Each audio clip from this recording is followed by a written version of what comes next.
స్తోత్రం నాయన. గడిచిన సమయం అంతా మీ సజీవమైన రెక్కల చాటున దాసి కాసి కాపాడి ఈ సమయమందు ప్రభా మరి నీ మాటలు విని ప్రభా మరి నీ మాటల ప్రకారం బ్రతకటానికి మీ కృపనిమ్మని అడుగుతున్నాను.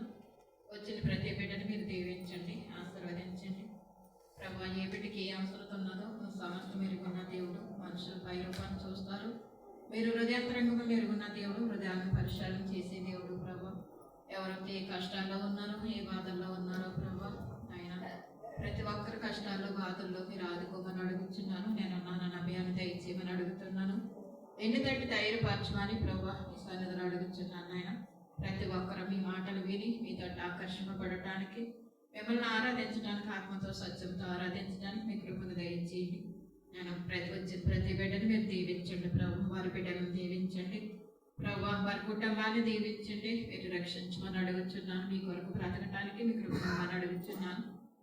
ఇంతవరకు నాయన నీ మాటలు అందించిన రౌతమ్మని కూడా దీవించండి. ఇంకా పరిపూర్ణ జ్ఞానంలోనికి మీరు నడిపించమని అడుగుతున్నాను ప్రభా. ఆయన నీ మాటలు అనేక మందికి ఆయన వివరించడానికి తండ్రి, ఆయన సర్వసత్యంలోనికి ప్రభా నీ బిడ్డను నడిపించమని అడుగుతున్నాను తండ్రి. నీకే స్తోత్రములు నా తండ్రి. ప్రతి ఒక్క సంఘాన్ని మీరు దీవించండి. ఎక్కడవుతే ప్రభా ఈ సంఘాలు ప్రభా ఆయన స్వార్థ ప్రకటింపబడుతున్నాయో సమస్తం ఎరుగున్న దేవుడు నాయన. అబ్బాసీలో మీరు ఉండండి, మీ కార్యములు జరిగించండి. సామీలో మీరు ఉండండి, అక్కడ కూడా మీ కార్యములు జరిగించమని అడుగుతున్నాను ప్రభా.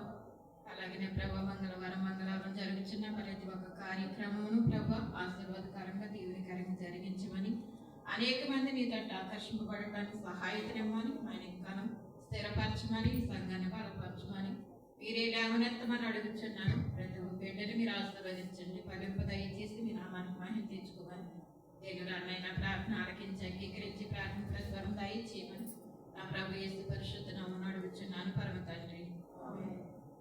మన తండ్రి అయిన దేవుని నుండి, మన ప్రభువును రక్షకుడైన యేసుక్రీస్తు నుండి, ఆదరణకర్త అయిన పరిశుద్ధాత్మ దేవుని